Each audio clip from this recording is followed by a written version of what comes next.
जय श्री राम दोस्तों, आप सभी का फिर से स्वागत है एक और नई कथा के साथ। और मैं भगवान से प्रार्थना करता हूं कि आप और आपका परिवार हमेशा स्वस्थ रहे, मस्त रहे। तो दोस्तों, कथा को शुरू करने से पहले आपने मेरे चैनल को अभी तक सब्सक्राइब नहीं किया है तो इसे सब्सक्राइब कर लें, लाइक करें, कमेंट्स में जय श्री राम लिखें, हर हर महादेव लिखें। और आपको कथा कैसी लगी ये अवश्य बताएं, जिससे कि मेरा भी थोड़ा उत्साह बढ़ता है और मैं आपको अपने सनातन धर्म की और भी नई नई जानकारियां दे सकूं और देता रहूंगा। दोस्तों, आज की जो हमारी कथा है वो है त्रिवेणी नदी संगम प्रयागराज की।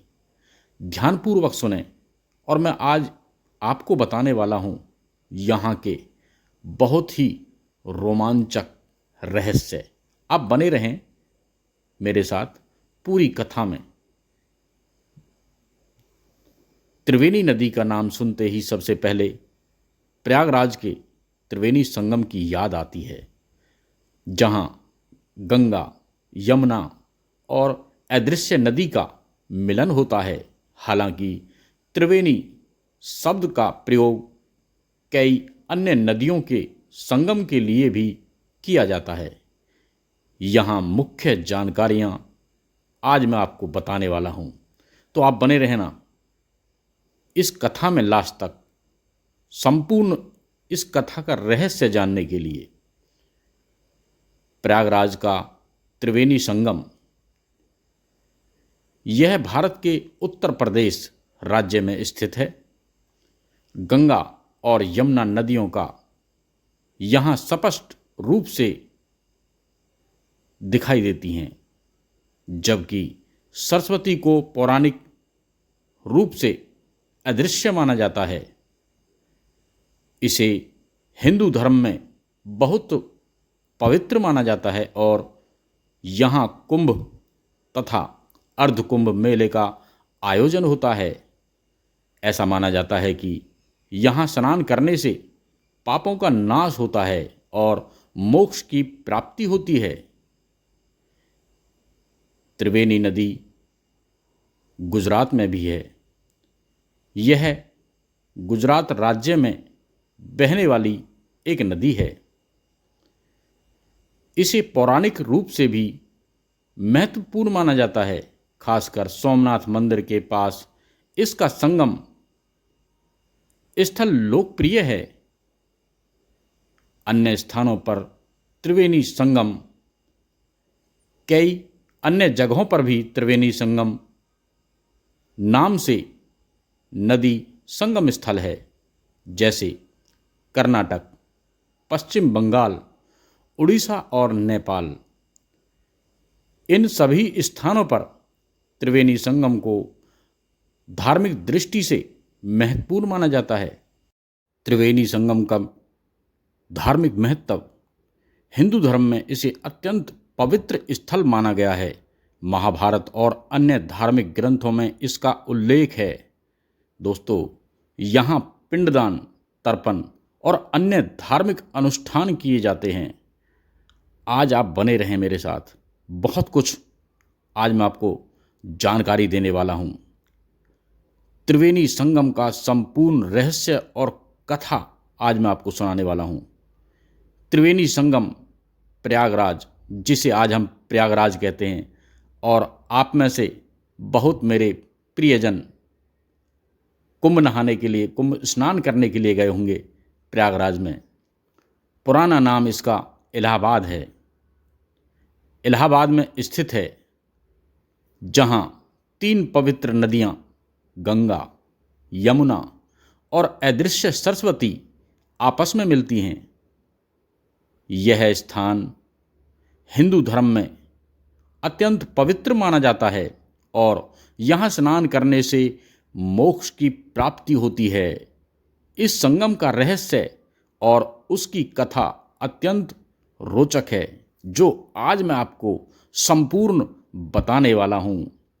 त्रिवेणी का संगम का पौराणिक रहस्य। कहते हैं कि जब समुद्र मंथन हुआ तब अमृत कलश को लेकर देवता और असुरों के बीच संघर्ष हुआ। उस संघर्ष के दौरान अमृत की कुछ बूंदें 4 स्थानों पर गिरी। ध्यान से सुनिएगा, हरिद्वार, उज्जैन, नासिक और प्रयागराज। इसी कारण यहाँ कुंभ मेले का आयोजन होता है। त्रिवेणी संगम में जो गंगा और यमुना हैं वे तो स्पष्ट रूप से दिखाई देती हैं, लेकिन सरस्वती नदी अदृश्य है।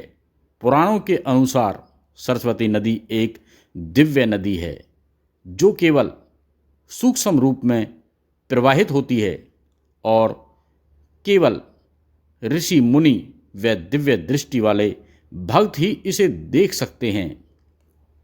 यह नदी सीधे ब्रह्मलोक से आती है और धरती पर बहुत कम समय के लिए प्रवाहित होती है। सरस्वती नदी के लुप्त होने का रहस्य, आप बने रहें मेरे साथ संपूर्ण रहस्य जानने के लिए। सरस्वती नदी के लुप्त होने को लेकर कई मान्यताएं हैं, जैसे नंबर 1, शापित हो जाना। कुछ कथाओं के अनुसार जब सरस्वती नदी ने भगवान शिव के विरोध में कुछ कहा तो शिव जी ने उन्हें अंतर्ध्यान यानी अदृश्य हो जाने का शाप दे दिया। नंबर 2, पृथ्वी के नीचे प्रवाहित होना। यह भी कहा जाता है कि अत्यधिक पाप बढ़ने के कारण सरस्वती नदी धरती के भीतर प्रवाहित होने लगी। नंबर 3, ऋषियों का वरदान। एक कथा के अनुसार भगवान ब्रह्मा ने सरस्वती को एक विशेष शक्ति दी कि वह अदृश्य रहकर भी संसार को ज्ञान और ऊर्जा प्रदान करेगी। आइए अब मैं आपको बताता हूँ त्रिवेणी संगम का महत्व, संपूर्ण जानकारी। बने रहें आप अंत तक इस कथा में। मोक्ष प्राप्ति। कहा जाता है कि संगम में स्नान करने से जन्म जन्मांतर के पाप नष्ट हो जाते हैं और मोक्ष की प्राप्ति होती है। तीर्थराज प्रयाग, इसे तीर्थों का राजा माना जाता है। सभी तीर्थों में स्नान करने का फल एक और सिर्फ संगम में स्नान करने का फल दूसरी ओर रखा जाए तो संगम का स्नान भारी पड़ता है। नंबर 3, महाकुंभ मेला। हर 12 साल में यहाँ महाकुंभ का आयोजन होता है जिसमें करोड़ों श्रद्धालु आते हैं। त्रिवेणी संगम में गंगा, यमुना और सरस्वती का विशेष महत्व है। गंगा, इसे स्वर्ग से उतरी हुई नदी माना जाता है जो पवित्रता का प्रतीक है। यमुना, इसे प्रेम और भक्ति का प्रतीक माना जाता है क्योंकि भगवान कृष्ण से इसका विशेष संबंध है। सरस्वती, यह विद्या, ज्ञान और शुद्धता का प्रतीक है। वैज्ञानिक दृष्टि से त्रिवेणी संगम का रहस्य, आप बने रहें संपूर्ण आज मैं आपको बताने वाला हूँ। वैज्ञानिकों ने भी इस स्थान का अध्ययन किया है। गंगा का जल थोड़ा साफ और हल्का हरा होता है। यमुना का जल थोड़ा गहरा नीला होता है और तीसरी धारा यानी सरस्वती जल अदृश्य है।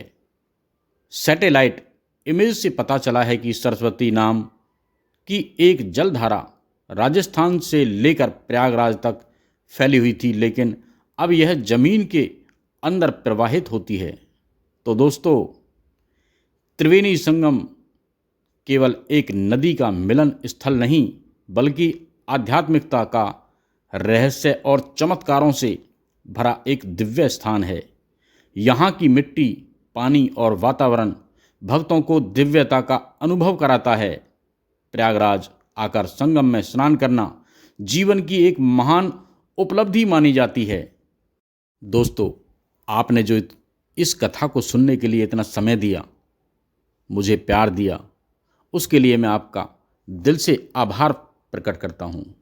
और हुई कोई गलती के लिए क्षमा मांगता हूँ। दोस्तों, आपको ये कथा अच्छी लगी हो, आपको ये पसंद आई हो, तो इसे ज़्यादा से ज़्यादा हमारे सभी सनातन प्रेमियों को शेयर करें, लाइक करें, कमेंट्स में जय श्री राम लिखें, हर हर महादेव लिखें, जो भी आप चाहें। तो फिर मिलते हैं एक और नई कथा लेकर।